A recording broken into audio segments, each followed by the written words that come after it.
સમાચારમાં આગળ વાત કરીએ સાબરકાંઠાથી સાબર ડેરી ખાતે આજે 61મી સાધારણ સભા શાંતિપૂર્ણ માહોલમાં પૂરી થઈ છે, જ્યાં દૂધના ભાવમાં વાર્ષિક વધારો જાહેર કરાયો છે। સાબર ડેરીએ પશુપાલકો માટે ₹995 ભાવ વધારો મંજૂર કર્યો છે, જે 30 જૂન પહેલા તેમને ચૂકવાશે। કુલ ₹653 કરોડનો ભાવ વધારો અપાયો છે, જે ગયા વર્ષના 602 કરોડની તુલનાએ વધુ છે। વિશેષ છે કે સભામાં કોઈ પણ મંડળી દ્વારા વિરોધ નોંધાયો નહીં અને સર્વસંમતિથી ઠરાવો પસાર કરવામાં આવ્યા છે।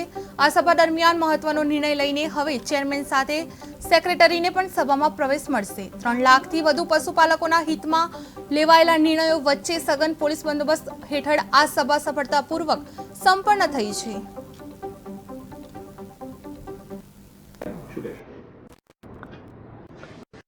સૌને મારા નમસ્કાર। સાબરકાંઠાની અરવલ્લી જિલ્લાના પશુપાલકો સભાસદ ભાઈઓની 61મી વાર્ષિક સાધારણ સભા આજે મળી। ખૂબ શાંતિપૂર્ણ રીતે બે મંડળીઓના પ્રતિનિધિ આવ્યા હતા।